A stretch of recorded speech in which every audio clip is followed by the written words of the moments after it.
ಕಂಡುಬರ್ತಾರ ನೀವು ಹೆಚ್ಚು ಹಿಂದಿಗಳಿರ್ತಾವ್ರ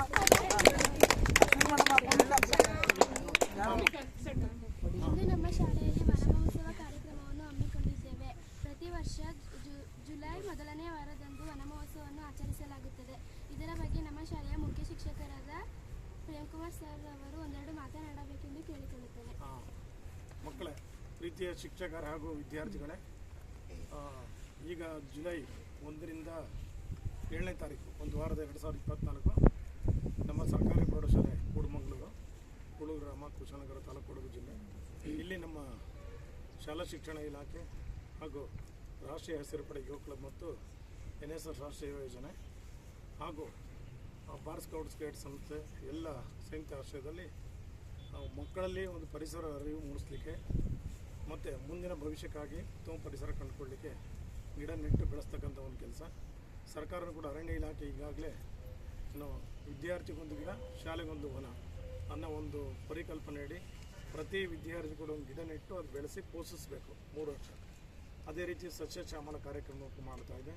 ಆದ್ದರಿಂದ ಎಲ್ಲ ವಿದ್ಯಾರ್ಥಿಗಳು ನಾವು ನಮ್ಮ ಶಾಲಾವರಣ ಸುತ್ತಮುತ್ತಲು ಮನೆ ಜಾಗ ರಸ್ತೆ ಬದಿ ಮೈದಾನ ಎಲ್ಲಿ ಖಾಲಿ ಜಾಗ ಇದೆ ಅಲ್ಲಿ ಗಿಡ ನೆಟ್ಟು ಬೆಳೆಸಿ ಅದನ್ನು ಪೋಷಣೆ ಮಾಡಬೇಕು.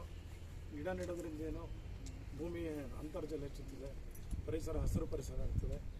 ಎಲ್ಲ ಜೀವಿಗಳು ಸಂಕುಲ ಉಳಿಲಿಕ್ಕೆ ಏನು ಪರಿಸರ ಬಹಳ ಮುಖ್ಯವಾಗಿರೋದ್ರಿಂದ ಪ್ರತಿ ವರ್ಷ ವನ ಮಹೋತ್ಸವವನ್ನು ಆಚರಿಸ್ಕೊಂಡು ಜಿಲ್ಲೆಯಲ್ಲಿ ಅದೇ ರೀತಿ ನಾವು ನಮ್ಮ ಶಾಲೆಯಲ್ಲಿ ಕೂಡ ಆಚರಿಸ್ತೇವೆ. ಈ ಒಂದು ಸಂದರ್ಭದಲ್ಲಿ ನಾವೆಲ್ಲರೂ ಕೂಡ ಮುಂದಿನ ಉತ್ತಮ ಭವಿಷ್ಯಕ್ಕಾಗಿ ಉತ್ತಮ ಪರಿಸರವನ್ನು ಕಂಡುಕೊಳ್ಳಲಿಕ್ಕೆ ನೀಡಬೇಕು. ಬರೀ ಸಾಂಕೇತಿಕವಾಗಿ ಕಾರ್ಯಕ್ರಮ ಒಂದು ವಾರ ಕಾಲ ನಡೀತದೆ. ನಮ್ಮ ಶಾಲೆ ಸುತ್ತಮುತ್ತಲ ಶಾಲೆಗಳಿಗೆ ನೀವೆಲ್ಲರೂ ಕೂಡ ಶಾಲೆಯಲ್ಲಿ 1-2 ಗಿಡಗಳನ್ನು ಇಟ್ಟು ಮನೆಯಲ್ಲೂ ಕೂಡ ಬೆಳೆಸಿ ಪೋಷಿಸಬೇಕು. ಆ ಮೂಲಕ ಉತ್ತಮ ಪರಿಸರ ಕಂಡುಕೊಳ್ಳಲಿಕ್ಕೆ ನಾವೆಲ್ಲ ಪ್ರಯತ್ನ ಪಡೋಣ. ಮಾತನಾಡಿದ ಮುಖ್ಯ ಶಿಕ್ಷಕರಿಗೆ ಧನ್ಯವಾದಗಳು. ಇಂದು ನಮ್ಮ ಶಾಲೆಯ ವಿಜ್ಞಾನ ಶಿಕ್ಷಕಿಯಾದ ಶ್ರೀಮತಿ ರಮ್ಯಾ ಮೇಡಮ್ ರವರು ಒಂದೆರಡು ಮಾತನಾಡಬೇಕೆಂದು ಕೇಳಿಕೊಳ್ಳುತ್ತೇನೆ. ಸರ್ವರಿಗೂ ಶುಭ ಮಧ್ಯಾಹ್ನದ ವಂದನೆಗಳು. ಇಂದು ನಮ್ಮ ಶಾಲೆಯಲ್ಲಿ ಸರ್ಕಾರಿ ಪ್ರೌಢಶಾಲೆ ಕೂಡುಮಂಗಳೂರು, ರಾಷ್ಟ್ರೀಯ ಹಸಿರು ಪಡೆ, JC Course ಇಕೋ ಕ್ಲಬ್ ಹಾಗೂ ಭಾರತ್ ಸ್ಕೌಟ್ ಆ್ಯಂಡ್ ಗೈಡ್ಸ್ ಇವುಗಳ ಸಂಯುಕ್ತ ಆಶ್ರಯದಲ್ಲಿ ನಾವು ವನ ಮಹೋತ್ಸವ ಕಾರ್ಯಕ್ರಮವನ್ನು ಹಮ್ಮಿಕೊಂಡಿದ್ದೇವೆ. ಈ ಒಂದು ಕಾರ್ಯಕ್ರಮದ ಹಿನ್ನೆಲೆಯನ್ನು ಹೇಳೋದಾದರೆ, ಈ ಒಂದು ಕಾರ್ಯಕ್ರಮವನ್ನು ನಮ್ಮ ರಾಷ್ಟ್ರದಲ್ಲಿ 1947ರಿಂದಲೇ ಪ್ರಾರಂಭ ಮಾಡಿದ್ದಾರೆ. ಅಂದಿನ ಕೇಂದ್ರ ಮಂತ್ರಿಗಳು ಇದಕ್ಕೆ ಚಾಲನೆಯನ್ನು ನೀಡಿ ನಾವು ಪ್ರತಿ ವರ್ಷ ಜುಲೈ ಮೊದಲನೇ ವಾರದಲ್ಲಿ ಈ ಒಂದು ಕಾರ್ಯಕ್ರಮವನ್ನು ಹಮ್ಮಿಕೊಂಡಿದ್ದೇವೆ.